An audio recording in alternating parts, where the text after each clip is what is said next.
What's your most difficult opponent?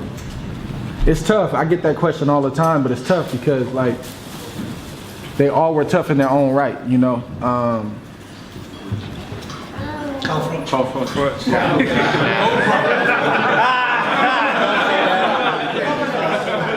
I can't give him that right now. Maybe 5 years from now, we'll see. I mean, I'm gonna go ahead and say one of the toughest. I'm gonna say Kessler. I'm gonna say Kovalev. Kessler was tough too in his own right, but like I'm gonna say Kovalev because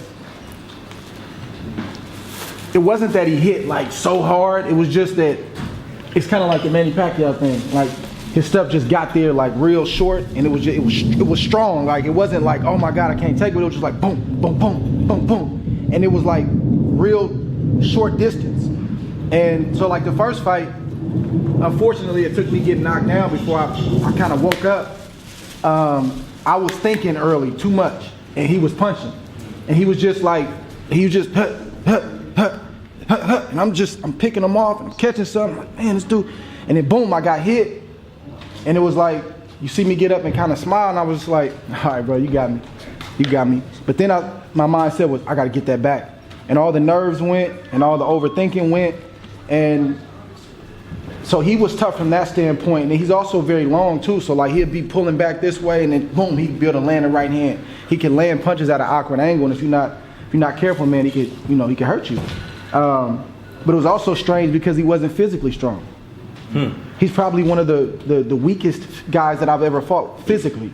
Like it was easy for me to push him and get him off. It was nothing. But if you allow him in that range, though, he feels a lot stronger. So good boxer. Who probably should box more, but he's also a strong puncher, and he was taught well in the Soviet system, man. You know, they had that style has some holes, but you got to go through fire to be able to exploit the weaknesses. So he probably was one of the toughest. I thought he came up short. I thought he was going to come up short before the fight started. I thought, Yarde has too much muscle mass, and his conditioning is not where it needs to be, and he hasn't faced anybody or didn't face anybody up until that point that took him to that point. Like Yarde didn't even know what he had going into that fight. Tunde didn't even know what he really had going into that fight because he's never been tested. How do you know what you got if you don't test it? So hopefully, man, he takes this, he learns from it. He's got a great skill set, but he has to make some adjustments, man, in camp. And if he does that, I think he can potentially be a champion one day. Andre, sorry, you just touched on mentality. How did you overcome the psychological when Kovalev, your first fight, going into your second fight? How did you mentally prepare for the second fight? Because I had been going through that stuff my whole life. I had fought Kovalev already about 20 times in my career. He just looked a little different. You know what I'm saying? Like I had fought Kovalev already. I had fought many giants already. So he was just another giant. Oh, this guy's, he hits hard. Okay.